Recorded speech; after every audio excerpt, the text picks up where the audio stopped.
You're really not an early morning person, are you, Ryan? I'm not. I'm not either. Not remotely. I don't trust morning people.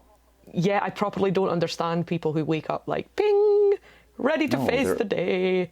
It's because they're up to something.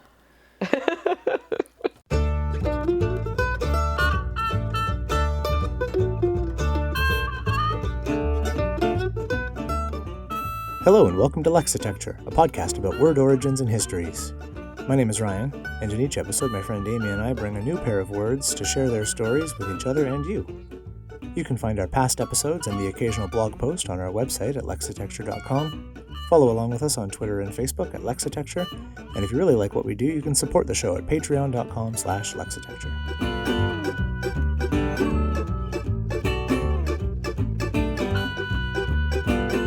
Today's episode, Cleave to the Future. In the meantime, since we last recorded together and did one of these, we have had not one, not two, but 3 new Patreon sponsors. So people Yay! are We jumping love those guys onto things and giving us stuff. So one is my sister Lindsay.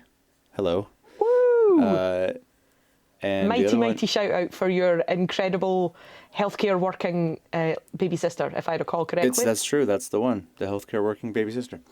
The other one is I should point out that as a baby sister myself, I hate being called baby sister. So apologies, Lindsay.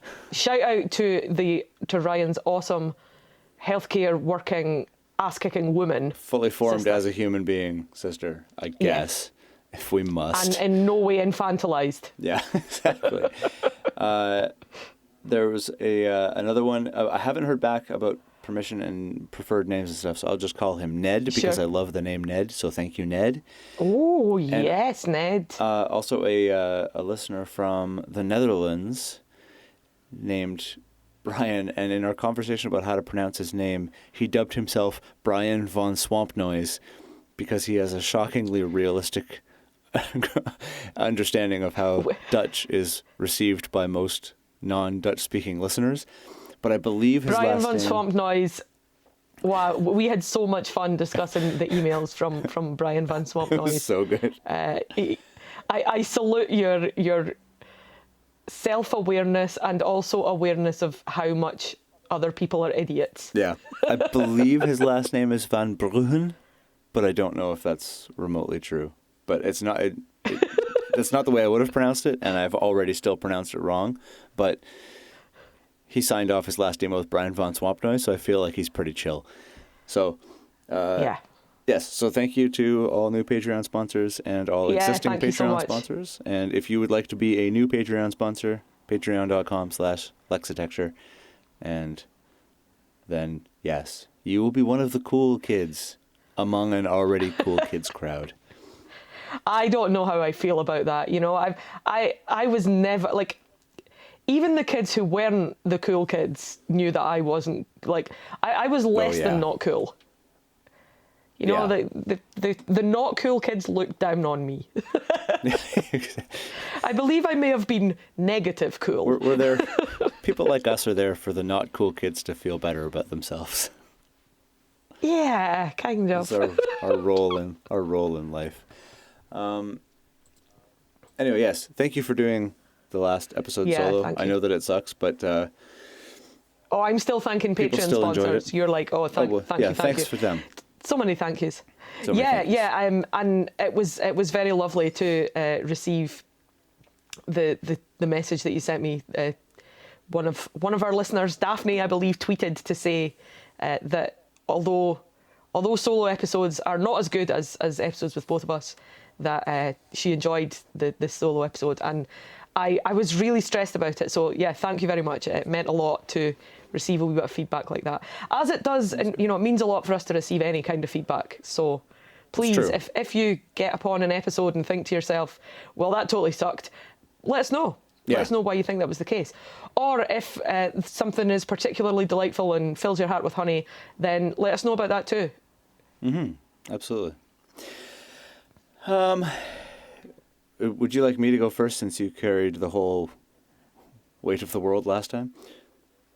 Well, I don't know. I think sitting the bar exam involves carrying a fair amount of weight. Ugh, that's gross. I don't like them. The bar exam, of which we shall never speak again until next time. Until the next one I have to do I should in point several out, weeks. Yeah, I should point out, dear listener, I'm not implying that Ryan is sitting it again because he failed it. He just has a second exam to sit. Yeah, there's two of them because one is not enough or something. Well, yeah, take it away. Okay. So my word, speaking of emails and contact from listeners, shout out to Kathleen Moore for sending this one along through the emails. It's kind of cheating because it's sort of two words that people think is one word. And the word is cleave. And so, and this is something that has occurred to me as well. And I kind of go, that's weird that cleave has these two, it's like a contronym. It's got these two opposite meanings, right? It's got to stick together and to split apart. So that's bizarre.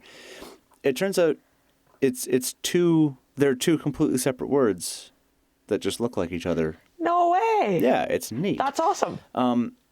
They're two very old words, and they're from, I can imagine an old High German, 4th century version of a podcast, which I think is just called Talking, discussing how these words were similar then as well.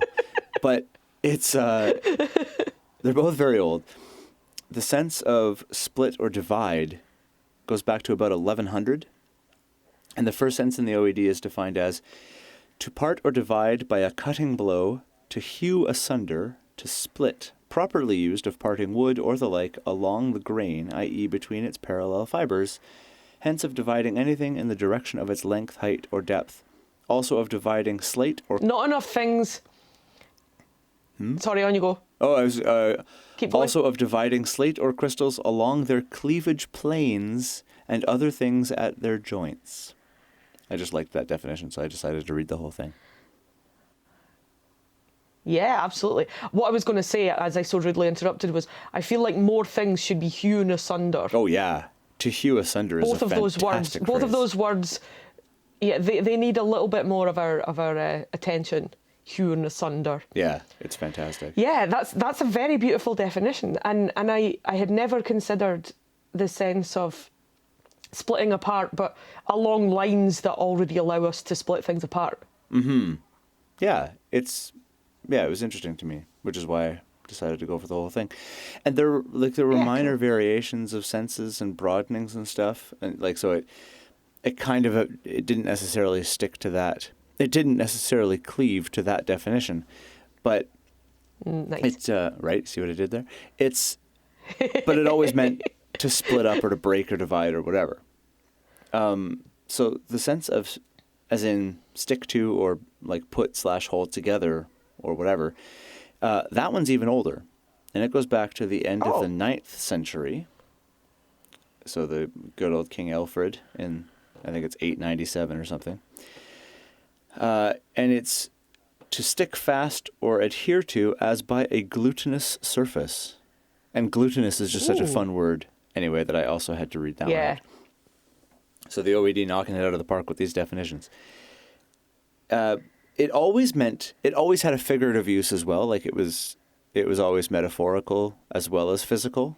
So cleaving was to stick to it as glue or other glutinous, but also just, the grasping onto, metaphorically sticking to. And then it had a broader sense of holding on to or attaching oneself to by kind of the 1300s. But again, pretty resilient sense of the word. It's obviously used much less in that sense now. So the younger split divide sense is the one that comes first in the OED because it's most frequent. It's basically less obsolete than the idea of cleave. People are so fickle. So fickle. This Johnny-come-lately word comes dancing into existence in the 12th century, and now all the kids are doing it. Crazy. A little stupid 900-year-old upstart. Pasha. So as far as their etymologies go, because I guess we might as well talk about that, I suppose. Go on, why not? The sticking to sense, the older one, comes from an old German word "kliefan," and before that, ultimately from Old High German. Now, Etym Online posits, says that some sources point to a PIE root of sort of a gloi, Gloi. The American Heritage Dictionary appendix of PIE roots, and the PIE etymology dictionary that you passed along, Porconi or whatever it is, it doesn't. Neither of those sources have gloi as a PIE root, but the OED, which doesn't normally get into a really deep into the etymology of stuff and doesn't really get into PIE roots at all, it kind of agrees that there might have been this earlier, more simple. It just says a proto or pre-Germanic root called Kli, Kli. And what it points to, what both Etym Online and OED point to as cognate with cleave, are words like clam, climb, and clay. Of course. Okay. And so the idea of that, the cl in cleave, and interestingly enough, possibly the GL in stuff like glue and glutinous, there might be a connection there. But that idea of being sticky and to climb, you're sort of sticking to the wall or whatever. Yeah. Hopefully. And so that's. Dude, if you're not sticking to the wall, then it's called falling. That's not. Yeah. Well, fair enough. That's a whole different word. I found the clam interesting. This clam, I guess, you could think of it in both senses of cleave. But the divide-split side of things, we get the Old English Cleofan, Cleofan, and that comes from Old High German Cleoban or whatever, Chlioban. And that goes back to a PIE root that everyone agrees exists, that is transliterated with English letters Gleubh, Gleuv, maybe? I'll ask Mark next time I'm talking to him. PIE really is fucking with us when it comes to the pronunciation, doesn't it? Yeah, it totally is. Sometimes I feel like I'd like to hear someone read a PIE dictionary aloud, just because it would be so glorious to hear those weird amorphous noises. Yeah, it really would be. The cognates with cleave on the divide split side of things were interesting. So it gives us it's cognate with clever and with clove, as in a garlic clove. And of course, that's also where you as get in a cloven hoof. Yeah, exactly. Cloven hoof is a hoof that's been literally split. It has a split down the middle. And glyph, and other associated like hieroglyphics and stuff. But glyph comes from the Greek word carve. So you're marking like a split in something to make the glyph. Oh, that's beautiful. So that was kind of cool. And Smith also had a very cool paragraph on cleave. Interestingly enough, Smith only has cleave in synonyms discriminated in the older sticking to / with sense. It doesn't show up in any sort of divide split section, which doesn't necessarily mean that it didn't have that meaning in frequent use then. But it's interesting. It was interesting to me that it wasn't there. But as always, I think Smith's just the kind of guy who prefers a 10th century word to a 12th century word. I think that's probably right. That's pretty clear. It's probably the way it goes. So his entry on cleave is the things he's discriminating with cleave are cleave and adhere and stick. And so he says, cleave is to adhere at all parts of an extended surface. It was of more frequent use formerly than at present, being now more commonly employed in a moral sense of personal attachments, or to the persistent entertainment of hopes and opinions. Adhere is used as a close and persistent a close and persistent maintenance of the same matters. In its physical sense, it implies such superficial contact as tends naturally, or by the inherent properties of the substances themselves, to unite them, as wax adheres to fingers. Stick is the most familiar familiar and comprehensive of the three, and is used as the others are, that is, of both material and moral subjects. In their secondary meanings, as cleave expresses persistency of affection, and adhere persistency of principle, so stick belongs to mental application and resolve. Oh, Smith. And again, I don't care if he's right or wrong. It just sounds neat. I feel like I agree, but I might just be agree because I love the way he says. I might just be agree. I might just agree. Oh dear. This is why. What's happened to the words? Morning recording sessions.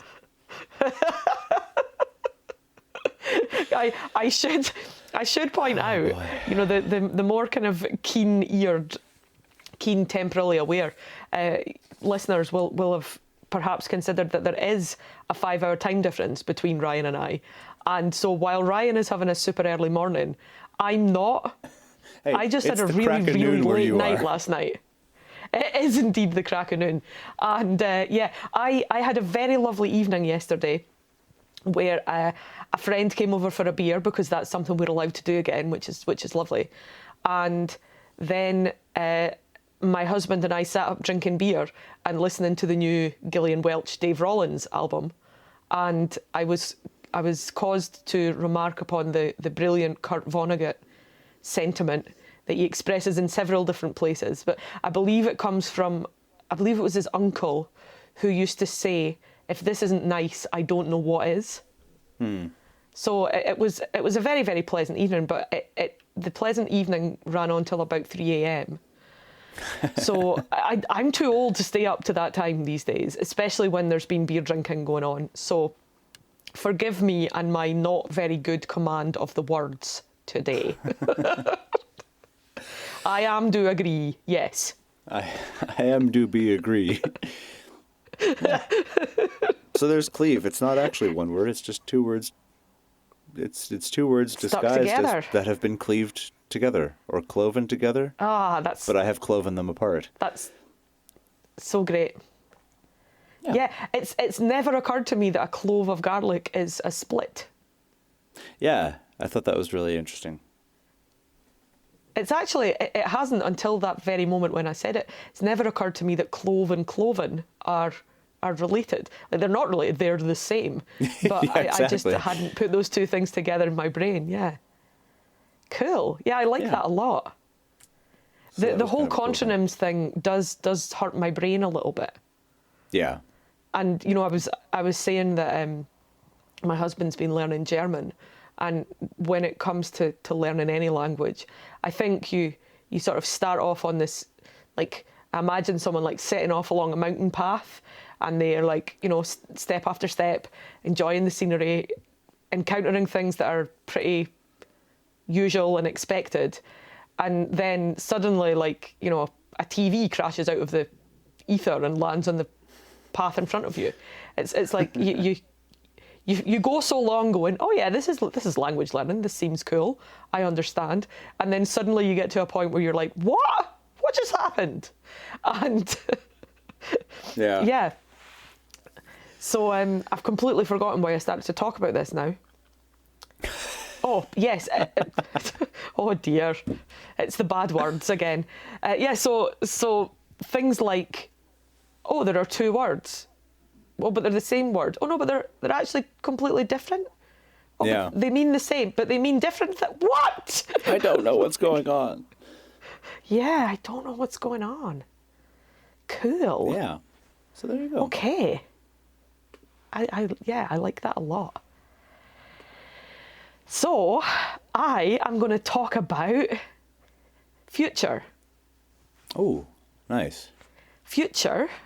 Yeah, future. It's interesting because I feel like it's a word with almost magical properties, because it makes you, like, we're quite keen on saying, I love the future. And what we usually mean by that is technology is awesome. It's so much better that we can do things like this now than the way we used to do them. And I think that this sense of living in the future has, I mean, certainly for people like us who grew up when we grew up. Yeah. And like, I don't know about you, but I am still a little bit disappointed that we don't have flying cars yet. Oh, endlessly, yeah. Like, I feel like flying cars were supposed to be. It's 2020, for goodness sake. That's as a kid. 2020. I just had this conversation with my 11-year-old. As a kid myself, there are several things that have been huge disappointments as I grew into a reluctant, ravaged by the forces of time adult. And chief among those, are the lack of flying cars and an almost total absence of grappling hooks in my life. And I just... Although I will say this, I thought quicksand was going to be a much bigger problem for me than it turned out to be. Like something about the 80s... The grappling hook thing. Quicksand was supposed to be everywhere, which would probably necessitate the use of much more grappling hooks. But I've never seen quicksand in my entire life, nor have I really had opportunity to use a grappling hook, nor have I ever driven a flying car. So I'm rethinking this whole living in the future is I awesome always feel with the grappling hook thing, it's one of these things that you see it in films and TV shows and things like that. And I always think they produce the grappling hook from somewhere, because those things can't be easy to carry. No. They're sharp. They're basically all made out of sharp. So what do you keep them in a case?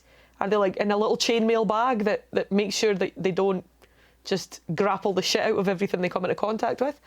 So anyway, they produce them, and then someone expertly wields the rope swing, sort of mechanism, and then they hit the thing that they want to hit every single time. Yeah. So I feel like I'm quite glad that there haven't been many grappling hooks in my life, because I feel like my ability to coordinate all of those actions successfully, I feel like I might be lacking. That's fair enough. The people that I'm around most of the time, it's probably a fairly low percentage of those people that I would really want wielding grappling hooks on a regular basis. So, yeah. Yeah. I guess fair enough. Yeah. I do have a friend who could almost certainly make a grappling hook. Oh, that's handy. He spent his lockdown making all kinds of things. Out of all kinds of that's a whole podcast on its own. Neat. But anyway, Back to the Future. So, Back to the Future, nicely done. And I was hoping that we would get a chance to talk about one of my most treasured film viewing memories in the 80s, growing up watching those films. And, if we have our hopes pinned on flying cars, then I don't think that we can discount the role of Back to the Future in those expectations. No. So the OED defines the word future, the adjective and the noun, as that is to be or will be hereafter. Oh, Often like qualifying a noun. Yeah, me too. Often qualifying a noun with the sense the person or thing that is expected to be whatever the noun denotes. So the earliest citation that we get for this sense of the word is around about 1374 in Chaucer's Troilus and Crusade. Future time, ere I was in the snare, could I not seen. And we then get this, the next citation given, I want to just draw attention to this because it made me laugh and think about my evening yesterday. It's from around about 1440, from the Gesta Romanorum, and the quotation says, "Vinegar was good, and that is for the preterite time. Wine is good, and that is for the present time, and must shall be good, and that is for the future time." Nice. Now, this is lovely for a whole lot of reasons. I enjoy talking about tripartite things and rhetorical tricolons and such like. All of my students, they always say, "Why do you call it that fancy name? We never call it that." But if you can't talk about rhetorical tricolons in an English class, then what's going on in the universe? Yeah. So I like this sense of vinegar, wine, and must. But also, the word preterite just doesn't get enough usage, as far as I'm concerned. And I felt as though I'd heard this word before, but I couldn't really place when I'd heard it before, which is sort of hilarious because it means past. It just means referring to the past. Yeah. And I eventually realised that it harks back to my time spent as an an organist in the Scottish Anglican Church, where they use quite interesting but sometimes quite archaic language. And I'm sure that I've come across preterite in a church sense, and probably in that particular church sense. Right. So I like this idea of past, present, and future. You know, that they often come together. It makes sense. Yeah. If you're thinking about one, you're generally thinking about the other too. And the description of wine was kind of nice. So it comes from the OED says Old French and French futur, F-U-T-U-R, or future with an E for the feminine. Latin futurus, future participle of esse, to be. And then it says see be verb etymology. Now, the wonder that is the internet and being able to click on a link to the very place that gives you the answers to the question that you just had while reading the words that you read, that's one of my favourite things about the future. I am a human being with questions, always. And sometimes those questions pop into my head at the most inconvenient times. Yeah. So the fact that I can read something like that and then just click and find the answer to my question, God bless the future. It is the best. However, if you have quite a bit of time and quite a strong interest in etymology, morphology, language, semantics, syntax, all kinds of super complicated things, and unless you are a much better qualified person than I am, if you are very comfortable with the notion of reading quite a long thing full of stuff that you don't understand, have a look at the etymology section in the OED for the verb be. It's massive and it's kind of wonderful. So the futurus, the part of the Latin verb to be that gives us the word future is itself, it's one of those, you know, sofa landing on the mountain path out of nowhere kind of features of language. So the Latin verb to be says that the principal parts of the verb are given as sum, esse, and straight away you're like, oh, okay, they're the same verb, but they don't look very much like each other, sum and esse. You wouldn't relate those two words. The next part is fui, F-U-I, which again looks completely different. You're like, oh, odd. And then the last part is futurus. Now, students of Latin, students of pretty much any language, when they come up against any part of the verb to be, usually do a bit of head scratching and then they start to look this stuff up. And then they get into that point with language learning where you think the entire universe is just fucking with me. Like, how can this possibly be? And what I discovered while I was checking out how this happens and why this happens is that there's a name for it. It's called suppletion. And what Wikipedia has to say about suppletion, in linguistics and etymology, suppletion is traditionally understood as the use of one word as the inflected form of another when the two words are not cognate. For those learning a language, suppletive forms will be seen as irregular or even highly irregular. The term suppletion implies that the gap in the paradigm was filled by a form supplied by a different paradigm. Instances of suppletion are overwhelmingly restricted to the most commonly used lexical items in a language. So there are a few things to take from this. First of all, what? Like, that was my main takeaway. I thought there were rules to this sort of thing. Well, you're telling me that you're just going to like, okay, we want to make this word fit a pattern and a set of rules and a grid or a table. Oh, but we have a gap, so let's just put another word in there. Is that word going to be related to the word that we're filling up with the rest of the grid? No, we'll just put in another word. It's fine. No one will throw notice. It in there. It's good. But also, instances of suppletion are overwhelmingly restricted to the most commonly used lexical items in a language. So are we going to do this for the words that hardly anybody's going to be using? No. Let's do it for the ones that people use all the damn time. Just use a little frog DNA. What could go wrong? So yeah, this sum esse fui futurus represents, I think, the great paradigm of frustration that comes from learning a language. When you get yourself into that mode of thinking that languages actually follow rules. Because, it's ridiculous. as we know, a lot of the time, they just don't. You ancient linguists were so However, preoccupied with whether or not that you could, you didn't stop to think if you should. Well, there is a very, very lovely, there's a very, very lovely entry in the OED, a very lovely part in the entry for the OED future definition that I am going to find in just a moment. Sometime in the future. Yeah. It is nice. The other thing I like about the future is that it never has any... There's no fixed time to it. Mm-hmm. You know, this is the future, and so's this. It's very non-committal. And so's this. Yeah. So we get to sense 4 of the word future given by the OED, and there's a citation from 1881 from a work called New Phrynicus by Rutherford.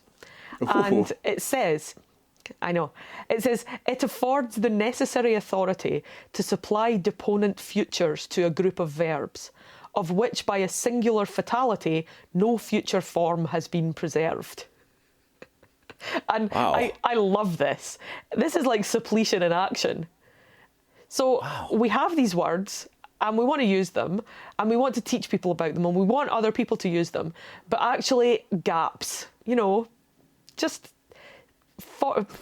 terms in the table that we just can't fill in. Yeah. So, well, let's just make some up. Just, yeah. I also very much like which by a singular fatality no future form has been preserved. It kind of makes me imagine that there was a messenger carrying all that information, and unfortunately something sticky happened to that messenger, and all those futures were by a singular fatality, just they were gone. We could compile them all in one book carried by one guy who was then eaten by a bear. Damn it. Yeah, and you know, you may as well speculate that because who knows what the future holds. Oh, nice. So, aside from messengers being eaten by bears and the great frustration of language learning, Etym has to add that Latin futurus, going to be or yet to be, is the irregular suppletive future participle of esse to be. This is what led me to suppletive. And it's from a PIE root, a very interesting PIE root. And the reason that it's very interesting is because it means to be, to exist, or to grow. And those are interesting concepts in any language. I think those are interesting concepts because until you have a word to talk about those things, are you even really able to think and communicate? It's like it's bringing me back to I think, therefore I am. Mm-hmm. And so if the inverse is true, I am, therefore I think. First, you have to know that you are. First, you have to have that sense of being. So this PIE root, B-H-E-U-E, boo. I might as well make that noise because I don't know what the correct noise would be. However, that's what I'm going to go for. Yeah. And because I can. It has such a wonderful list of cognates. It really made me happy. You know, sometimes you click on a PIE root on Etym Online and you go, huh. And sometimes you go, ooh. Yeah, and exactly. that was definitely, it's definitely the latter rather than the former. So, it forms all or part of, this is a long list, but I'm going to read it all because it's great. Okay. Bauhaus, B. Nice. Beam, as in a beam of light. Boer, as in the Boer War. Mm-hmm. Bondage, boodle, boom. Boer, booth, band. Bower, bowery, build. Bumpkin, busk, bustle. Buyer, bylod. Eistedfod, euphues. Fiat, forebear, future, husband, imp, monophysite, neighbour, neophyte, phyletic, philo, phylum, phylogeny, physic, physico, physics, physio, physique, fight as a suffix, phyto, and symphysis. Man. There are some super cool words in that list. Yeah.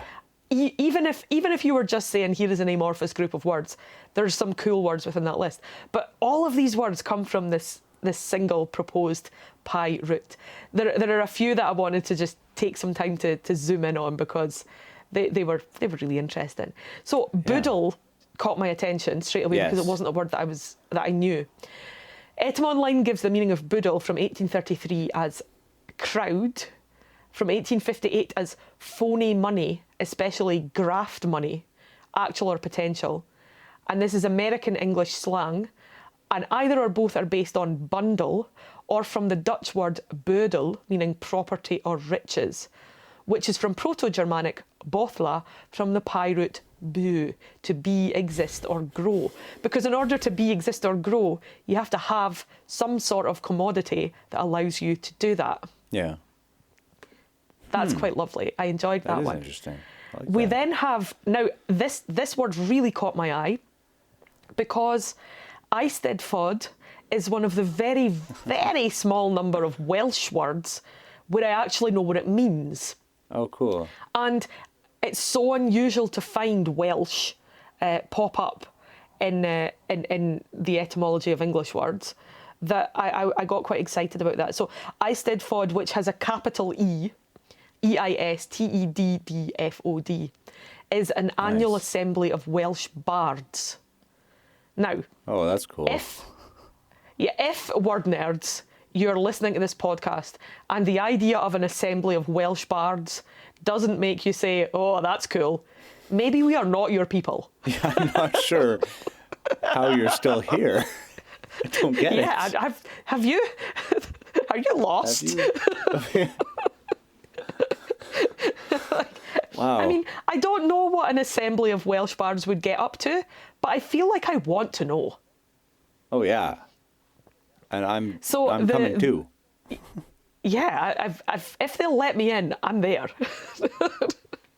And what the word Eisteddfod actually means, it literally means a sitting. So Eistedd means to sit, from sed, which means sit, and is also from a pi root, and bod, to be, from this same pi root bu. So an Eisteddfod, which is an assembly of Welsh bards, literally means to sit and be. Oh, that's cool. And yeah, I like that. I like that one a lot. So we then get to imp, which it's the only entry in the alphabetical list for I, but also it looks nothing like any of those words in the list. And so I was curious about that one too. And it comes from Old English imp or impa, which means a young shoot or a graft, from impian, meaning to graft, probably an early Germanic borrowing from Vulgar Latin, from late Latin impotus, meaning implanted. And eventually you can take this all the way back to bu, which means to be, exist or grow. So an imp is a little offshoot, the offspring or the child. And it became, from about the 1580s, this sense of a little devil, the offspring or a graft or a root of Satan. But it's also a very pleasing word to say. So I was interested to see that imps are things that haven't grown too much. Then we have physics. I'm currently interested in physics because I'm taking an online course in kinesiology, and I didn't do any physics at school. I did 2 weeks. It's a long story, but the 2 weeks that was enough. I scurried back to Latin where I belonged, and because I'm learning about movement, obviously physics is relevant and important, and I'm finding myself very much trying to catch up with physics. However, what interested me in this entry, Etym-Online has physics as, from the 1580s, natural science, the science of the principles operative in organic nature, from physic in the sense of natural science. And then it says this, also see ix. Ix. Now, ix, the suffix -ics, and there is an entry on Etym-Online for this suffix. And as we've seen, like when you looked at empty, it's so exciting when you can find one of these little word tools that does so much with so few letters. And ix, which Etymon defines or talks about in the names of sciences or disciplines like acoustics or aerobics or economics, a 16th century revival of the classical custom of using the neuter plural of adjectives with Greek ikos, pertaining to mean matters relevant to. And then there's an even better one, see, ick, an even smaller suffix. So this takes us to Middle English ik, ik or ick, word-forming element making adjectives, having to do with, having the nature of, being made of, caused by, or similar to. From French, ik, and directly from Latin icus, or from cognate Greek ikos, in the manner of, pertaining to. This in itself comes from a pi adjective suffix, iko, which gives us things like Slavic isku and the ske that often forms the end of Russian names, Russian surnames. Yeah. And it's used in chemistry to indicate a higher valence than names in us, O-U-S. So it's the one that's given here is benzoic. So you could have benzoous, and then you could have benzoic. Right. And in Middle English and after, often spelled I-C-K, I-K-E, and I-Q-U-E. Variant forms were common in early modern English and survived in English dictionaries into early 19th century. This spelling was supported by Johnson, but opposed by Webster, who prevailed. I do like to think, Webster. My brain tells me that Johnson and Webster didn't have a sword fight over which spelling should exist. But I kind of want to believe that might have been the case. I know that they didn't exist at the same time in history, but, I do like to think that spelling wars might have been a thing once. Absolutely. So, yeah, two tiny little letters with all of this rich etymology going on. I found that really quite exciting. Yeah, that's very cool. The last word in the boo pi cognate list is a word that I really, really love because it just doesn't look like any other words that I know, and it's the word symphysis. It's S-Y-M-P-H-Y-S-I-S. And that is neat. Symphysis is a word that I'm familiar with because of studying anatomy, and the best known symphysis is the pubic symphysis, which is the joint at the centre of the two halves of the pelvis, where the front of the pelvis joins. Okay. And the Etymon calls it a union of bones from the 1570 medical Latin from Greek symphysis, a growing together or union. So we get this from syn, as in together, and physis, growth, from the pi root bu, to exist or be or to grow. And yeah, a symphysis is a joint that allows for very, very little movement. So it's almost a fusion, but not quite. So I like the sense of the bones having grown together. It's quite nice. And very so boo, bee, boo, more noises. Pi noises they're always good. It gives us all of these words and so many more. Back to the future for a moment. Yes. Something exciting happened while I was looking at this word. I certainly found it exciting. I found that there used to be a verb form, future, and this obsolete verb meant you would use it as in to make future, meaning to put something off for a future day. We get a citation from 1642, and who knows but that therefore God hath futured other hopes and frustrated other means to the intent that he might honour this ordinance. I like and that then as a verb. 1646. Yeah, so they trifle, and by futuring, fool away their own salvation. This sense of, if you spend too much time in the future, it will it'll affect your present day quality of life. But yeah, I mean, we're both futurers, aren't we? We both like to put things off to another time. Yeah. It sounds much better than procrastinators too. I'm not procrastinating. I am futuring this. Yeah, I'm just going to future that. But the super duper exciting thing, obsolete usages, they happen quite frequently in the rich and tapestried history of the English language. But what I found at the very bottom of the entry for future in the OED is draft editions, June 2017. The word future isn't done yet in terms of its etymology. And so the draft edition, in its own little category, I'd never seen this before in the OED, so I found this quite exciting. It refers to, it's a term used in tennis, originally in American tennis, in plural as futures. The OED defines it, it's just given as a note, it isn't there as a full entry yet because it's a draft edition. A tennis tournament played by amateurs or lower ranked professional players. Now specifically, sometimes with a capital initial, a series of tournaments organised by the International Tennis Federation representing the lowest level of competition in men's and women's professional tennis. Also, any of the individual tournaments or matches in this series. It's often attributive, and in its earliest use was attributive, as the Futures Circuit or Futures Tournament. It's called this because the tournaments are intended to bring on and encourage potential top-level players. There are 4 citations given for this use of the word futures. The first is from 1969, from the Amarillo, Texas Sunday News Globe, which announces City High School Futures Tennis Tournament, Caprock Courts at 2 p.m. And then by 1975, we see in the New York Times, the Women's Tennis Association and United States Tennis Association have set up a 10-stop, $100,000 futures circuit. The idea is to give second echelon players a shot at competitions and money. And then the latest, again in the New York Times, in 2015, I was playing a futures in Romania.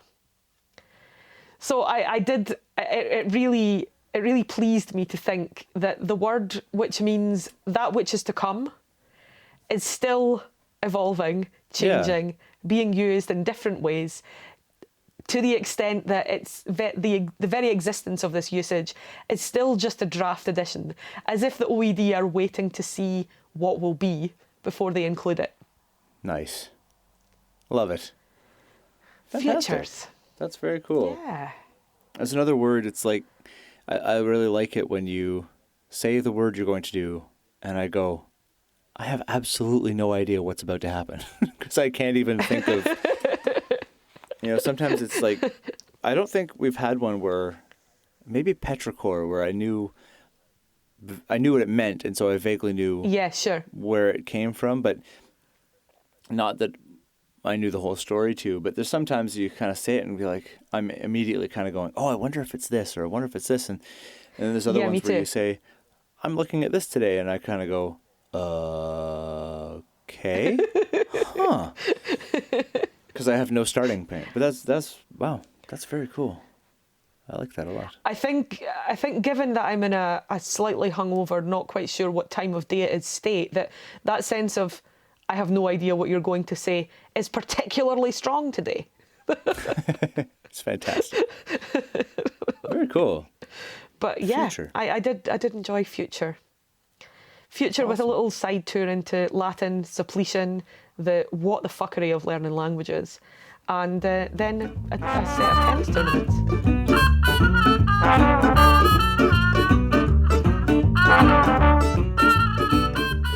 And that's it for another episode of Lexitecture. To get in touch with us about something you heard in this episode, you can email us at words@lexitecture.com. You can also follow along and talk to us at Lexitecture on Facebook and Twitter, and at Lexitecture Podcast on Instagram. For back episodes and the occasional blog post, visit us at Lexitecture.com. Thanks very much, and we'll talk to you again soon.